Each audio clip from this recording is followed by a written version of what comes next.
Lexus says the 2026 RX is smarter, smoother, and more refined than ever.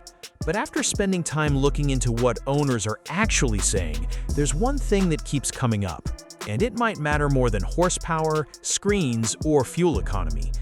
Because while the RX still does a lot better than most luxury SUVs, some buyers are starting to wonder if Lexus made this SUV too focused on comfort and not focused enough on personality.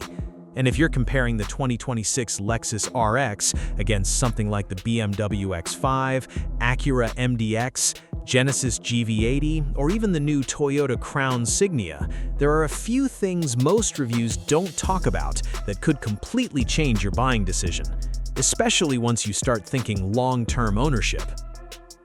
The reason this review matters is simple. The RX isn't just another luxury SUV anymore.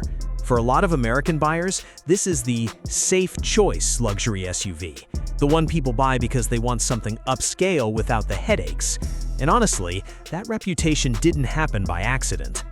For years, the RX has built a loyal following because it delivers something many luxury brands still struggle with: predictable ownership. Not flashy ownership, not exciting ownership, predictable ownership. And for people spending over 50 grand on a daily driver, that matters. But the 2026 model enters a market that's getting way more competitive.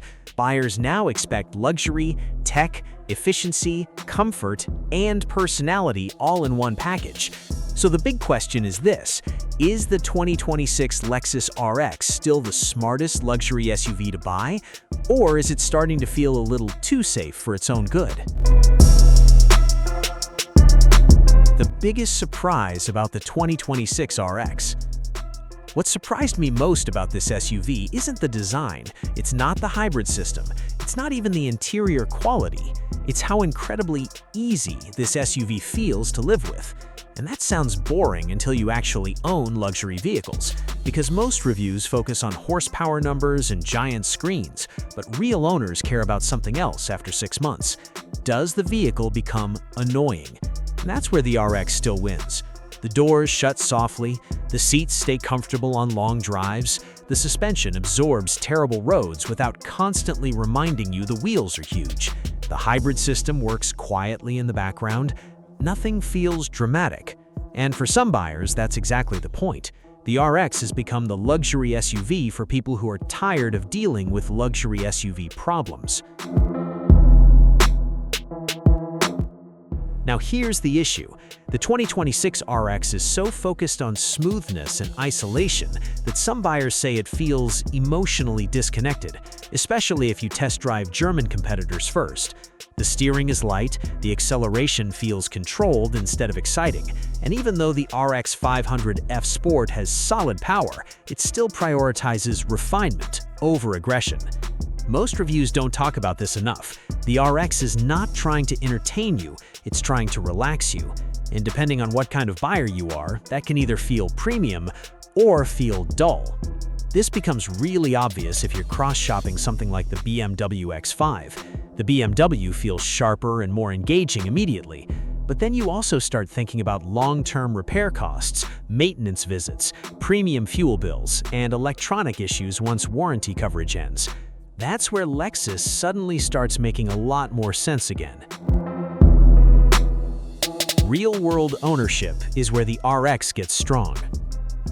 This is the part that keeps the RX near the top of the segment: ownership stress, or more accurately, lack of ownership stress. Because when you talk to longtime Lexus owners, the same themes keep coming up. The vehicles age well, cabins stay solid, hybrid systems are proven, service visits are usually straightforward. And that matters more than many buyers realize, especially in the US market right now, where repair costs are getting expensive fast. One electronic suspension repair on some European luxury SUVs can cost thousands. Meanwhile, the RX has built its reputation around avoiding drama. That doesn't mean the RX is perfect, but it does mean buyers often know what they're getting into. And honestly, predictability has become a luxury feature by itself. The hybrid models make more sense than ever.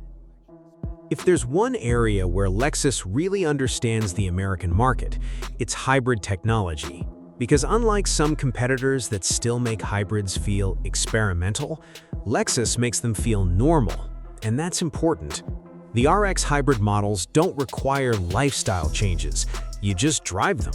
No charging anxiety, no hunting for fast chargers, no range stress during road trips. And in real-world commuting, especially in traffic-heavy cities, the fuel savings add up faster than people expect. Most buyers are probably going to lean toward the RX 350h, and honestly, that's probably the smartest version for most people.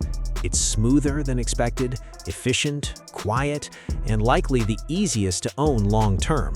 The RX 500h F-Sport gives you more performance, but it also pushes the price into territory where buyers start comparing truly sporty luxury SUVs. That's where the RX starts losing some value appeal. Interior quality, still one of the RX's best strengths. Here's something Lexus still does better than many competitors: comfort without trying too hard.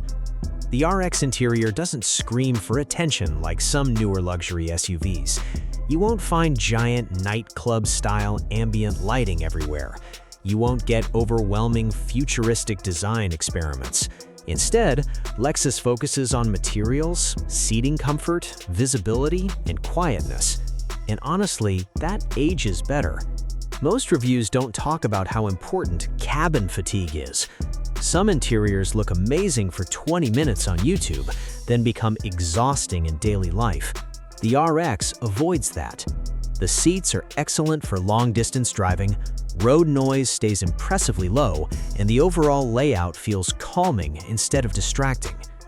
Now yes, some buyers may still find the infotainment system less intuitive than competitors, and some physical controls disappearing into touchscreen menus will annoy traditional buyers. But overall, the RX interior still feels designed for real humans instead of social media clips. The RX isn't cheap anymore. Before we go further, this is where I think some buyers may hesitate. The RX used to feel like the clear value luxury SUV. Now, not quite. Once you start adding options, premium packages, larger wheels, upgraded audio, and hybrid trims, pricing climbs fast.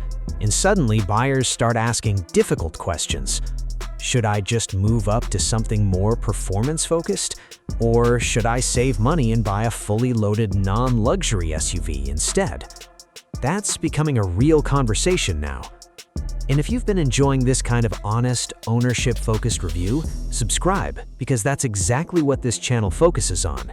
Not brochure specs, but what these vehicles are actually like to live with after the excitement wears off.